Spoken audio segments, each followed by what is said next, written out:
KNBC, Los Angeles. Good morning, everybody, and welcome to the Tomorrow program, which is going to be a very busy hour this morning, and I'd like to get to it as quickly as I can.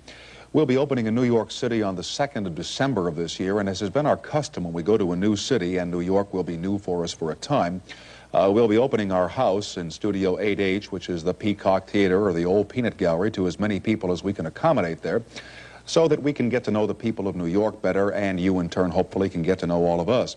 If you would like to be with us in the first week or two, I hope that you'll write the ticket department of NBC at 30 Rockefeller Plaza, New York, 10022, I believe is the zip code, and we will try and get some tickets to you.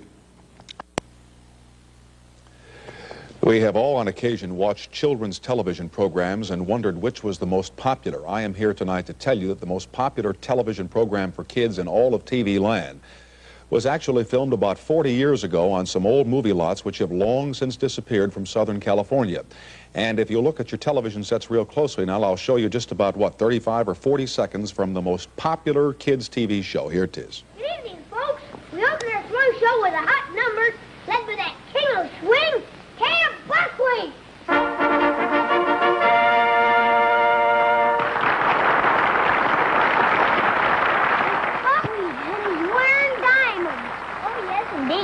He's rich, too, and makes hundreds and thousands of dollars. Wow, that's a lot of money. Yeah.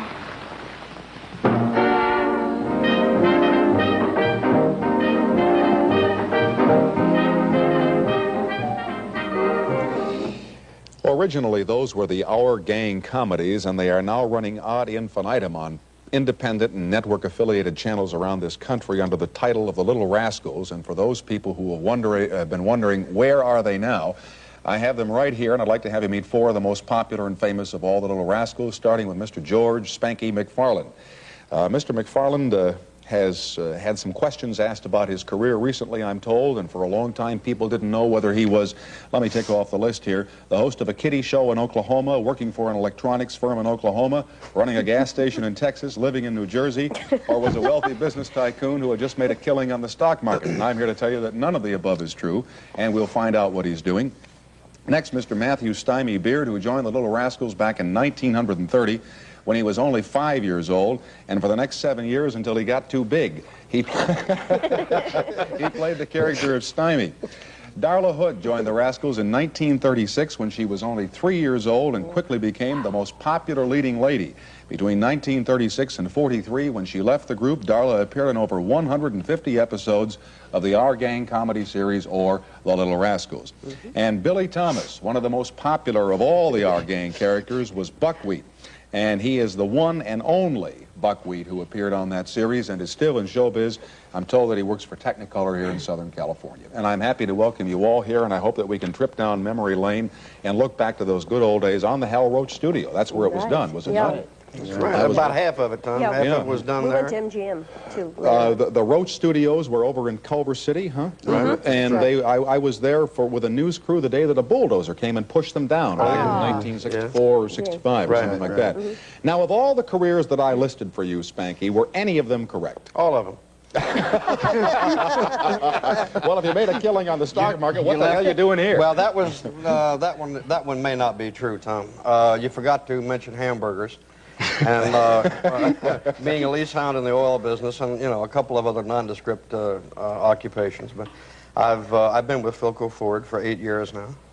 I'm in the commercial contract division. We lease TVs to hotels and motels. And when I haven't got anything else to do, I do college appearances. How did you all get mixed up with the Our Gang series? Buckwheat, I'm going to start with you, and we'll just go right around the horn. How'd you get the job? Well, I started when I was 3 years old. My mother just took me out to the studio, and I needed a person, and that was it.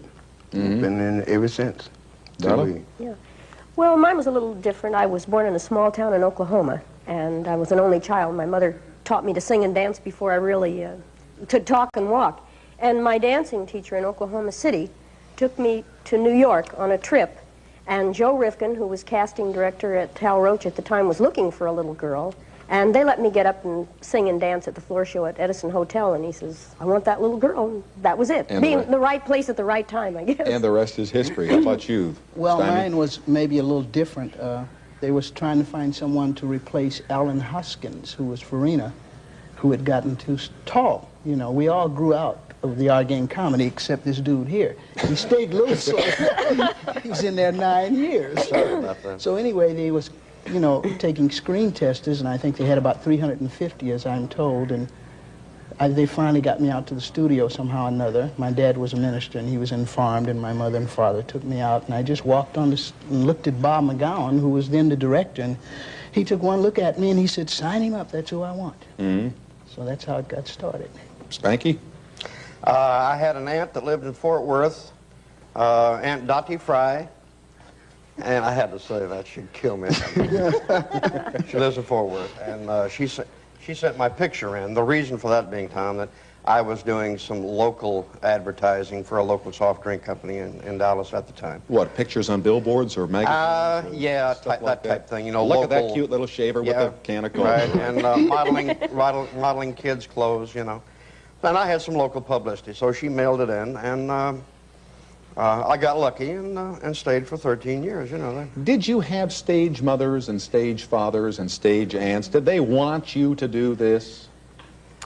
Let's see, now I can only talk for myself. I don't know about the rest of you. I think my mother would have liked to had a career because we came from a small town in Oklahoma. In those days, she never had an opportunity. She encouraged me, I guess you could say in a gentle way, she pushed me.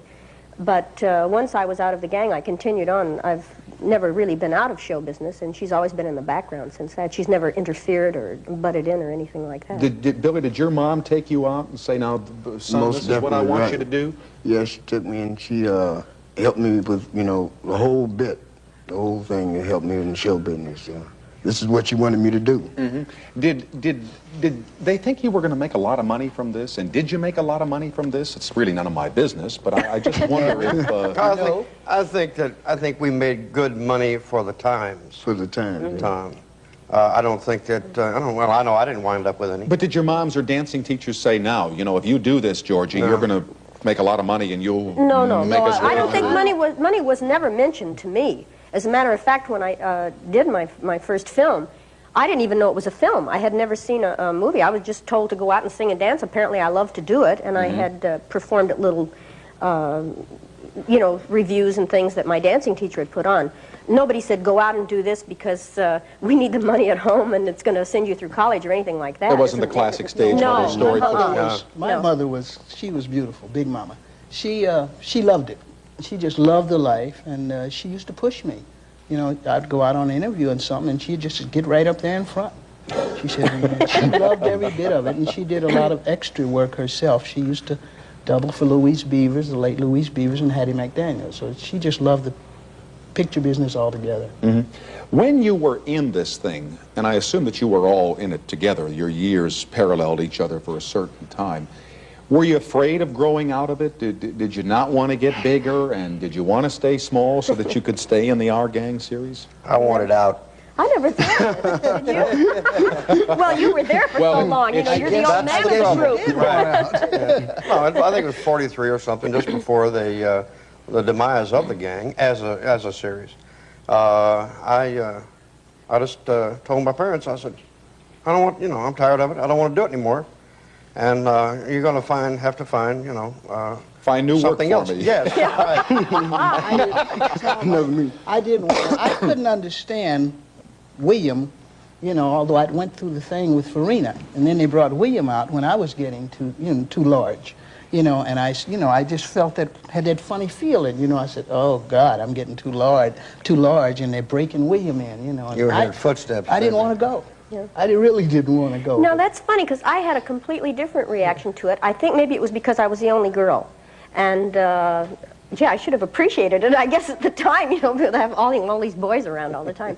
But I was lonesome in school and in between the scenes and things, because they were out playing baseball or whatever they wanted to do. I don't want to really get heavy here, but did you ever wonder why you were the only girl? No, as a matter of fact, I didn't.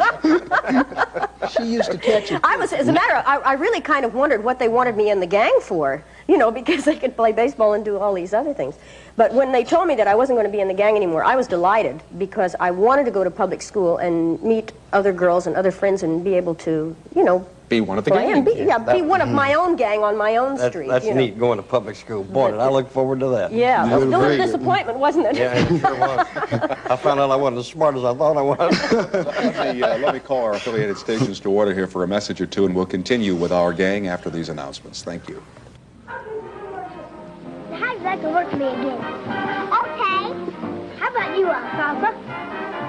Oh, come on, Alfalfa. Croon just one song, and you'll make hundreds and thousands of dollars. I will not croon. Do you mean that you haven't given up opera yet? I'm a slave to my art.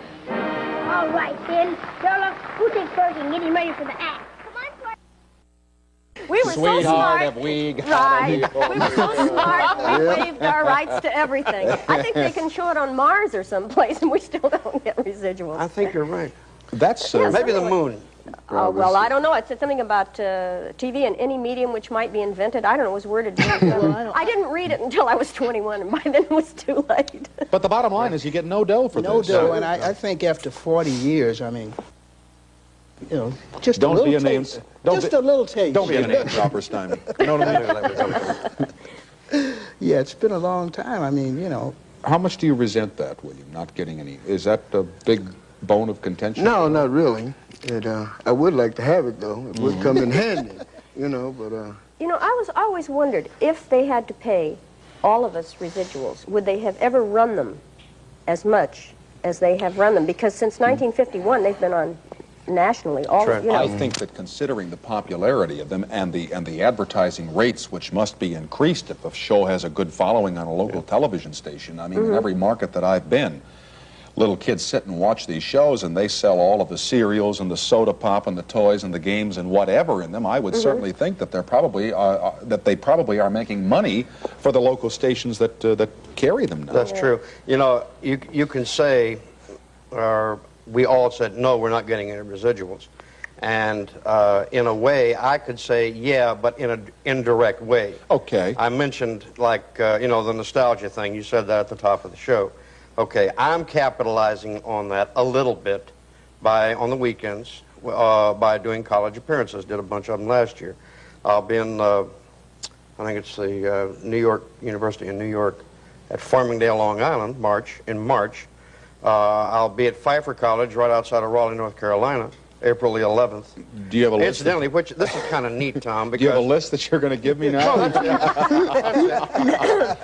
it. I got it in, Rick. No, the point I want to make is this. The point I want to make is this, is that indirectly, because of the nostalgia craze, because these things are still popular, and that I am still, and these people are still in demand, depending on what shoot you find, you know, that we make a little bread. Okay, now that's your bag, the colleges. Yeah, How right. do the rest of you capitalize on this if you're able to? Well, I think there's a lot of validity in what George said. I think I capitalize. I would like to have the money, Tom, and everything, but I get a joy out of seeing little kids, you know, come up to me and talk to me, and I go around children all the time, and I think I capitalize on it that way. I get a fulfillment from my heart. I get a fix every day because somebody recognizes me and say, you know, there goes Stymie, you know, and he's trying to do his thing now. I get a good feeling about that. But I think we all capitalize in some form or manner because they're on every day. So I think we all get a certain satisfaction. Do you watch them? Well, not all the time. My wife is my biggest fan, Annie, and she's always calling me in to watch this one, and I've watched more recently than I have in a long time since I've started my comeback and had a couple of Sanford and Sons, and very much so since I hooked up with Amy Entertainment. So things have been pretty good for me, and I'm very happy about that. How about you, Darla? I was just trying to think if the word capitalize is really the word, because in some instances it's been marvelous for publicity, and it's been an entree, you know, maybe in some places, you know, that I wouldn't have gotten. Although since I've been an adult, I've never really been out of show business, and they weren't running them on television in the beginning, so I really went strictly on, you know, my singing ability and my talent and Is that what you do? like You that. sing? And I sing. Cabaret? I do voices. She does everything. Thanks a lot. What commercial voice? Yeah, I do voices for commercials. I'm the voice for a lot of dolls. Remember the tiny tear dolls? Yes, Oh, you're the one. Yes. Tiny tears, you're my very own baby. Of course, when I did it, she didn't have a cold. One way that it has worked, I'm working with Ken Murray again now. I was in his Blackouts In when the I was 50s, 18. sure. And now, of course, you know, with the wonderful films that he has, they're all built on nostalgia. And he runs some of my early films, and then I sing and do 15 minutes of impressions. I do everything from Helen Kane to Caruso. And he calls it the new Blackouts of 1975, so I'll be working with Caruso. him. Really? Sure. All right. Wait, Now let's this- hide. Wait, this put is away the Caruso. glasses, guys. This is Caruso with a cold. All right.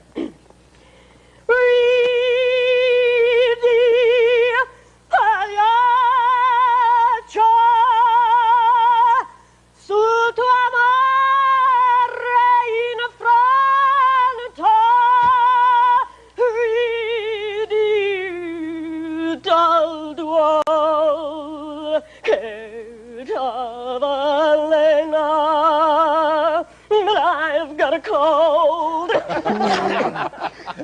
When your mouth was open wide, you should spray that back there. That would be a good idea. I brought a cough drop in case. William, how about yourself? Now, you're with Technicolor. What do you do Right. for them? Well, that's about the size of it. I've been in the motion picture lab technician business ever since I got out the service, and I haven't tried to get back in show business at all. But I think I'm gonna have to start because I see everybody else is back into it, so I might as well go on and shoot back in there and try to get something going myself, you know.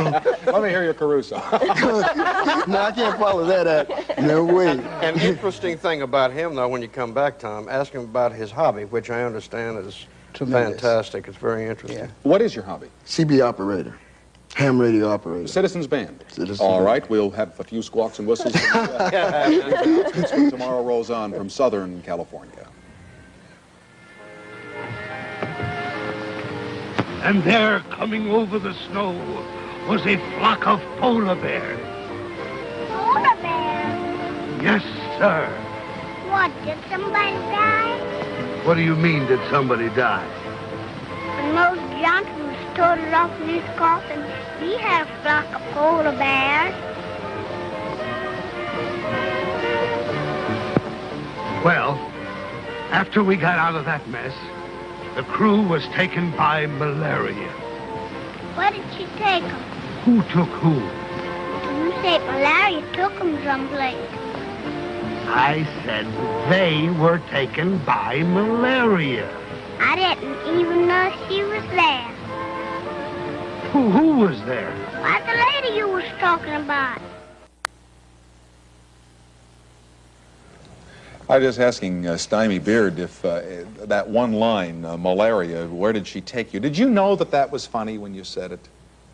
Well, everybody laughed. I guess that made me know that it was funny. I think Billy Gilbert was funny. I mean, just being with, you know, with having him to do it with me, I think it had a lot to do with it being funny. He was a great comedian who's not with us anymore. But I think he was just a beautiful guy, like everybody was around Hal Roach Studio. There was Laurel and Hardy, and Yeah, there was everybody Charlie was- Chase. Those were the days. And there was Zazu Pitts and Patsy Kelly. Let me just ask William, who do you talk to on CB? Mostly local calls. Because instead of band, you can't go out of, 150 miles, so we say. So I won't talk anymore about that. But I talk around the world.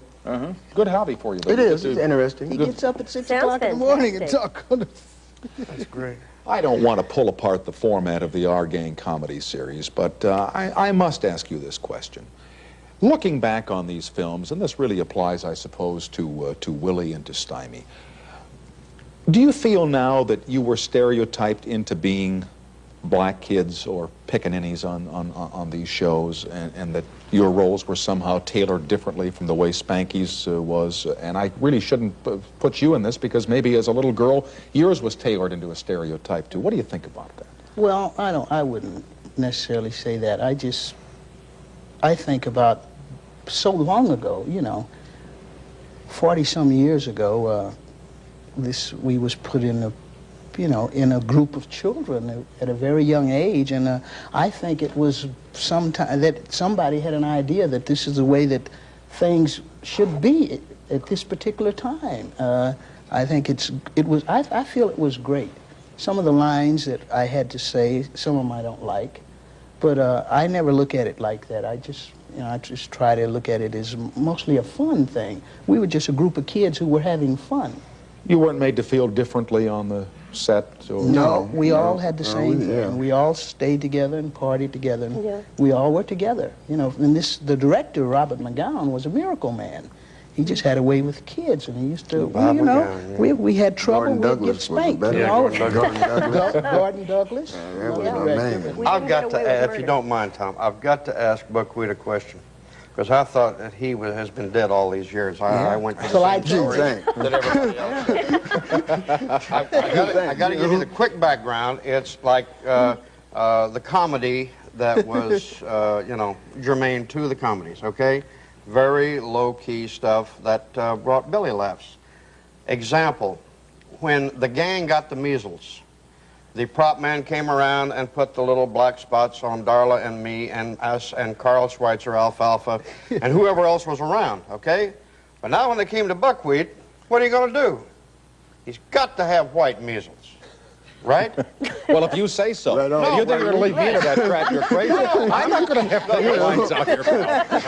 Whatever fair. All right. Come on, Tom, you're braver than that. All right, he had to have white measles. Okay. Right. I have never seen that comedy shown on TV because I heard that it was demeaning to the black race, it was demeaning to Buckwheat, and that was one of the reasons it's never been shown. I was just curious about your feeling about that. I remember the picture quite well. Well, they had to do something, so white measles was white measles. Yeah, but how did you feel about that? Well, I know you were quite young, but I'm just curious. And money-wise, it felt pretty good. In other words, you did it as a job. It was a job. It was a job. You didn't criticize the reason for doing it. It was a job, and it was a nice living. Well, maybe I can answer, because some of the things that I see on TV I do not like. Some of them I don't like. Some of them, I have looked at the Little Rascals more recently since I've been married to Annie than I have in my whole life. And some of the things I like, and some of them I don't. So the NAACP did edit quite a few with William and myself. I don't even think he knows it, but they did edit a few for Channel 4's newscast one time, and some other things. They edited a few. It's very hard to answer the question that you asked, because as children, we didn't have too much feelings then about it. But sometimes when I see them now, it kind of kicks up something, but then I said, oh man, that was then. Yeah. 40 years ago. 40 years ago. Right. Do you feel that same way about whatever stereotypes you might see yourself in as the only little girl? Not particularly. I do remember, now that I look back on it, I was always used to cause trouble between the boys. They were fighting over me. Spanky you think wouldn't that still doesn't go on? Oh, of course it goes on. As a matter of fact, it got me in very bad habits because I became a terrible flirt. I have one boyfriend for one day and one for the next. Do you know, Spanky, I had such a crush on you. You were like my first crush. And, when we got over to MGM, you never know who took my heart away. Clark Gable. Oh, I thought you were going to lost it to Mickey Rooney or something. Well, no, I'll tell you, it was a toss-up. It was a toss-up. Not bad second fiddle. I was so fickle. At the time, I remember sitting on Clark Gable's lap. I thought that was great, but then Mickey Rooney bought the ice cream, so, you got to go with the spender. How much did you all love each other when you were working together? I think you said that wrong, Tom. How much did you all hate each other when you were working together? I mean, you were kids, huh? We had scraps, man. Let's face it. I thought our bunch got along awfully well. We had scraps. We worked an 8-hour day, Tom. And in that 8 hours, if it was Monday through Friday, we had to go to school 3 hours a day on the set. There was somebody from the office there watching. Well, the gang, we were the big cheeses. We had our own teacher. And when we weren't shooting, we went to the lot and went to school, like every other kid did. We had our own private tutor, Mrs. Carter. Yeah, right. Okay, but we had to shoot 8 hours, right? Where? Yeah, there Yeah, she is on right the there. on the end Mrs. down there Carter. with Stymie. That's With Mrs. me and Carter. Tommy Bond and Stymie there. That was our teacher. Doesn't she look friendly? Well, she- Great Oh, woman, she was really. such a- what an education we got, huh, Yeah, from her? right. Fantastic. And, you know, this is tough. When the studio was relegated to 8 hours, and out of that 8, we had to go to school 3, over and out. That was all there was to it. But you mean you didn't sit around and say, well, I don't see why they give him all those lines. No. Why can't I be No, on it wasn't camera like or that. something like And that? that might have gone on maybe with the parents in the background. I was never aware of that myself, though. But I think if anything went on, it might have been the parents arguing about, well, how come her son got this, course, and he had If more... it went on at all, it Yeah, was that. yeah. And But I'm what not was sure it did. happening, we all got plenty exposure. It was necessary. It wasn't really Yeah. necessary. It wasn't that they didn't know who you were That's right. and who you are. Yeah. I couldn't lose if they needed a flirt. Who else were they going to use, right? In case unless one of the little boys had a problem, and we don't want to go into that. Or do we want to go in? It was you. No.